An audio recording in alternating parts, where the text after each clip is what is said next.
Yeah, you got to remember what I always tell people, hey, I'm just an average Joe. If I can do it, you can do it. So you're seeing an average Joe hook this up, and I go through different steps and processes and thoughts rather than a professional electrician. I know pretty much how to do lots of things on electrical. I don't know everything. I've installed, I've hooked up, I've wired an entire house before a few times. I've installed sub panels and had to wire an entire sub panel before. But there's certain times when if I'm not the person who actually wired up something, sometimes it takes me a moment to kind of figure out how the last person did it, because there's always two ways to do things. Okay, so that's what was kind of throwing me.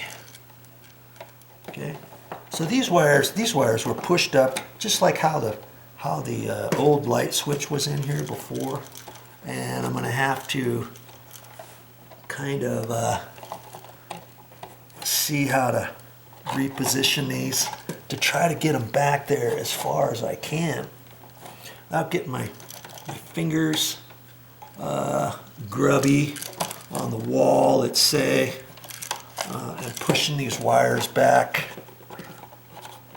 and everything. And I should, like I say, I should have enough room, because there was enough room before.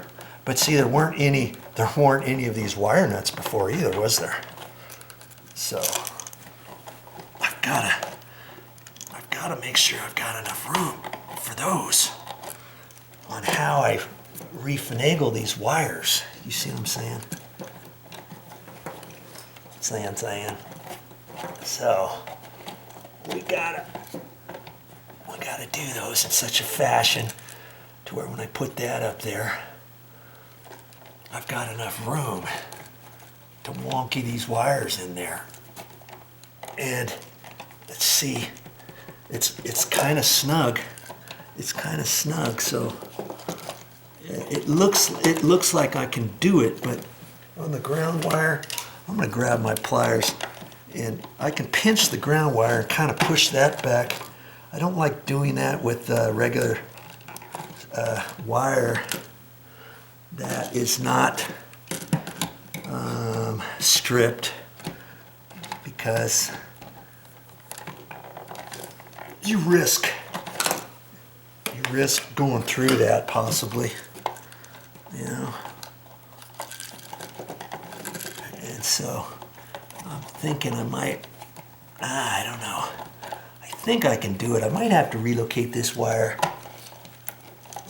up because of the wire nut, you know, and then push that up in there behind that wire nut. There. That way I only have a couple wire nuts to mess with there. Okay?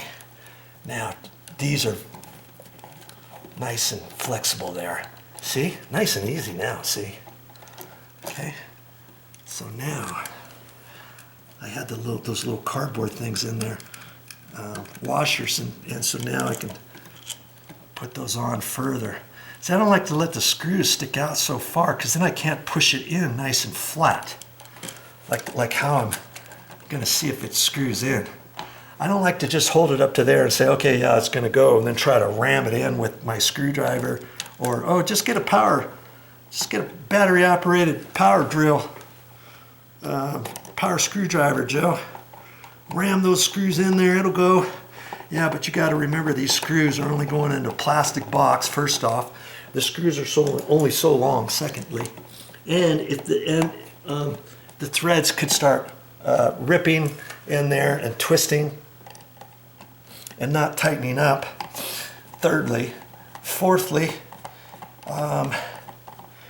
you might think your screws are going in all the way, but you're actually bending this top, you're folding it over a little bit, because the back of this isn't going in far enough because it's hitting a wire nut. And then when you put the cover plate on, it sticks out because these are bent now.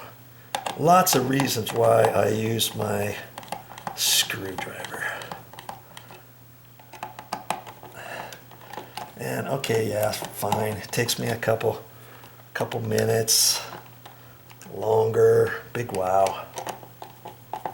Yeah.